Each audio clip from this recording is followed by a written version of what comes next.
right, so today we are going to go through some X-linked problems, and then I believe tomorrow you guys will have your own assignment to be working on.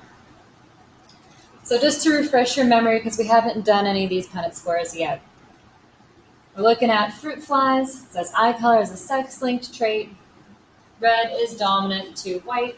What are the sexes and eye colors of flies of the following genotypes? So we're using the X's and the Y's just like we would in people. Now we know in flies, especially in fruit flies, they actually go by an XXXO. So we have dihybrids and haploid cells, or diploid and haploid cells, I'm sorry. But just to kind of keep it simple here for us, because this is what you guys will be doing tomorrow, we're going to be looking at the XX and the XY. So we're going to pretend that this is in humans, even though it's talking about fruit flies. So red is dominant to white. Tells me that right up here. And you guys can follow along with me on these. If you want to pause the video and see if you know how to do them on your own, then play it. You can kind of check yourself. So I have X capital R, X lowercase r. So this is going to be a red female. And this one is also going to be a red female because we have that capital R. This one is going to be red, and it's going to be a male because we have a Y. Here we have a Y as well, and that's going to be a white one because we have a lowercase r. Over here on this side, two X's would give us a female, and it would be white. What are the genotypes of these flies? Now we're going to go back and do the opposite. So if we're looking at a male, we're going to have an X and a Y. In order for it to be white, we're going to need to make it lowercase. Now you could cheat and just look up there at the top because it's already done for you, but try it on your own. The Y gets nothing because this is an X-linked trait.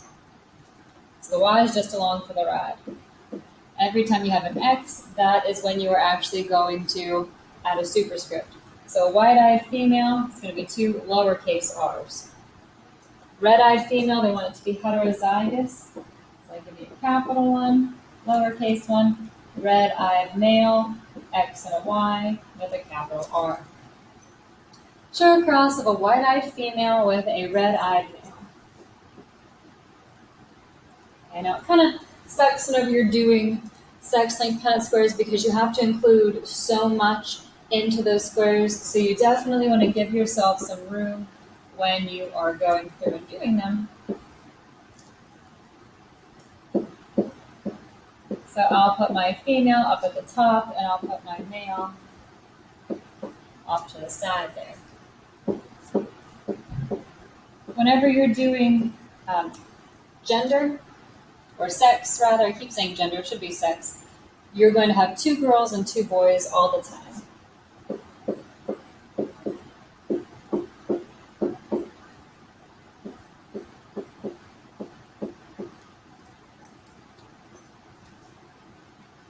So I would have my girls being red-eyed, they're heterozygous. My males are going to be white-eyed. Show a cross between pure red-eyed female. Pure means that they are homozygous. And a white-eyed male. What are the genotypes of the parents? Okay. Move this screen up a little bit there.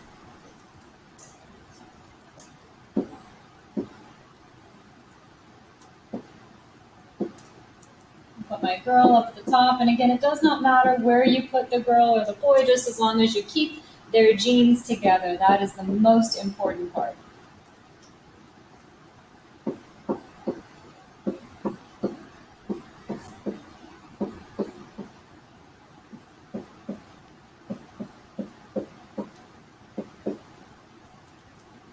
White-eyed male, so that would be a lowercase r, and looking at my two boys, I don't have any of those. White-eyed females, again, I need two lowercase r's for that to happen to a girl, and I don't have any. Red-eyed male, I have two of those, and two of those. Show a cross of a red-eyed female, heterozygous, and a red-eyed male. What are the genotypes of the parents? So my female, put my two X's in here, Heterozygous, I'm going to have one capital R, one lowercase r, and a red-eyed male. Move this up a little bit. Hopefully you're realizing that you cannot have a heterozygous male because that Y does not have a superscript. The Y has nothing to do with the eye color. I'm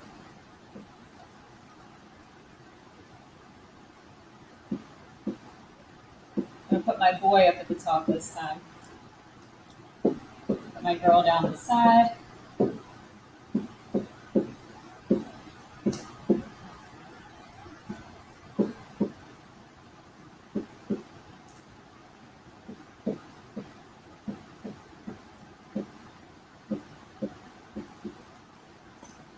White-eyed males. Right here is one. White-eyed females, none. Red-eyed male, I got one of those. And I have two red-eyed females. One's heterozygous, but that doesn't matter.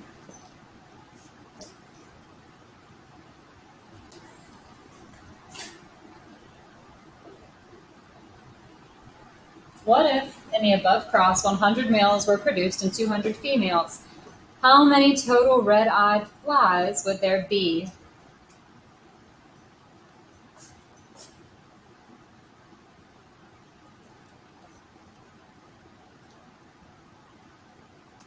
Well, we have a 75% chance of having a red fly.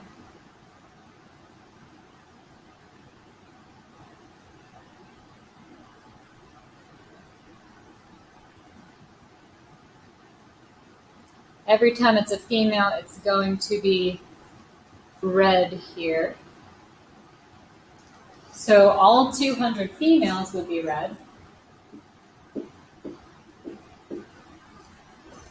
And out of the males, statistically speaking, half of them would be red. So I'm hoping that I'm doing this right here. 50 would be men.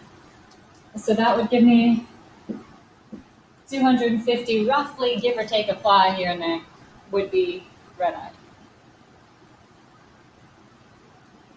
And that box is covering up part of my problem here. Let's see if I can figure it out. In humans, hemophilia is a sex-linked trait. Females can be carriers.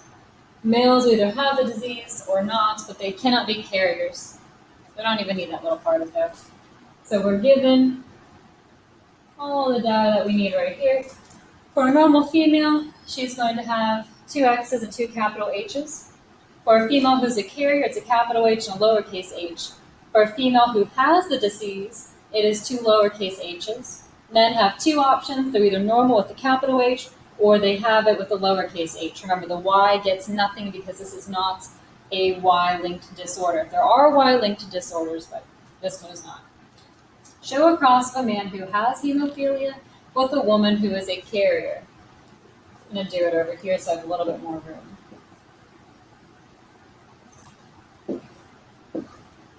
Oh wow, I'm a little off there. Male who has it. So he's going to be X, lowercase h, and a Y. Female who's a carrier, that's an X, an uppercase H, and an X with a lowercase h.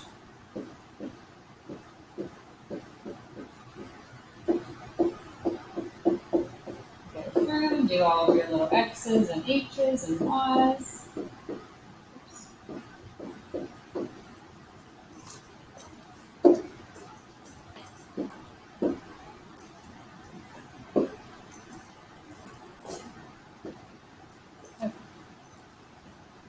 What is the probability that their children will have the disease? In order to have it, you have to have those lowercase h's. So according to my Punnett square here, I have one female that could have it and one male that could have it. So just generally speaking about their children, they got a 50% chance of passing this disorder on to their kids.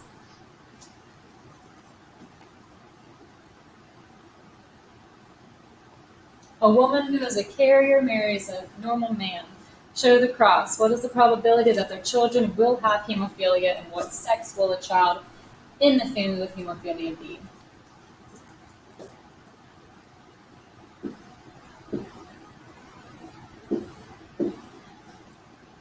A woman who is a carrier. She's heterozygous, marries a normal man. Alright, so X, two capital H's. We got a girl who is a carrier and one girl who will not have it at all. And here's where the boys kind of get screwed a little bit because they only have the option of getting one H. So probability that their children will have it is 25%, and it would be a male. So in this case, they probably want to hope for a girl. A woman who has hemophilia marries a normal man. How many of their children? Oh boy. So when the mom has it, because it's X-linked, that is bad news for the boys. So there's mom, normal man.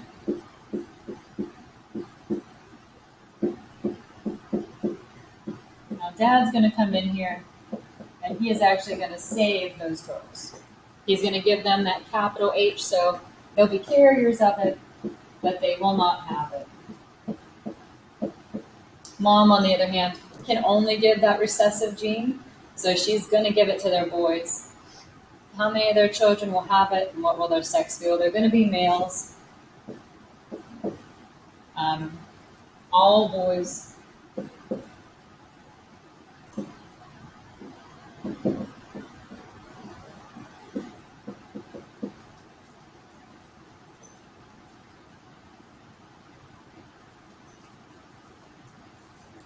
And moving on down here. We're almost done, yep. So 2 more problems to go. In cats, the gene for calico, which is a multicolored cat, is codominant. Females that receive a B and an R gene have black and orange splotches on white coats. Males can only be black or orange, but never calico. Here's what a calico female's genotype would look like. Show a cross with a calico cat and a black male. So they used the R there, I guess, because it's in the letter orange. They could have used an O because there is no recessive type, so it would not have mattered.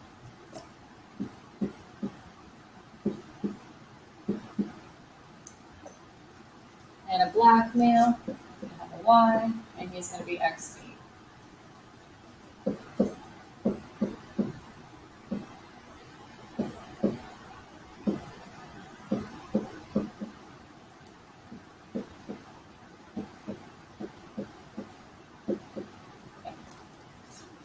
What percentage of the kittens will be black and male? We got one black male. 25%. Now sometimes, I'm looking at the whole picture here. Sometimes people would say, oh, well, 50% of the kittens would be a black male because I only have 2 males. If you understand what I'm talking about here, 100%. Half of them would be black, half of them would be orange. But because we're talking about the kittens as a whole, that's why I'm doing 25%. I'm just looking at the entire Punnett square. What percentage of the kittens will be calico and male? What percentage of kittens will be calico and female? I have one of those up here, so I would go 25%. Again, if you were just talking about the female kittens here, if we're just looking at the top 2, you would say 50% of those kittens will be calico. But I'm going to go 25% because I'm looking at the kittens as a whole. Now there is a chance that you could have a male who is calico, and he would actually have another genetic condition where he was given 2 X's and a Y. So they do happen, but again, they're rare if you find a male who's a calico. Show a cross between a female black cat. Here's my female cat, and she is black, and a male orange cat.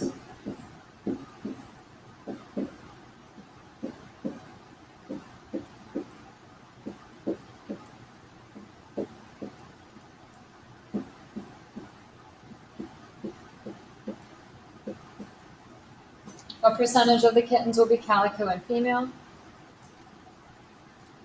100% of the kittens that are female will be calico. But if we're looking at all of the kittens, 50% of them would be a female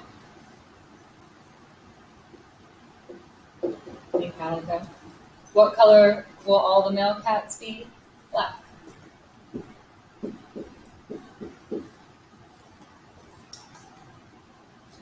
These problems aren't hard. They can just be a little tedious and time consuming, and you got to fit a lot in those boxes. It'll get you ready to go for dihybrid crosses, which we'll be doing in a little bit. So you have an assignment to work on these for this week, and then you'll be doing another succinct assignment. It's a little bit more difficult. It'll take you into next week. If you have questions, please come back and reference this video for it. Alrighty guys, talk to you later.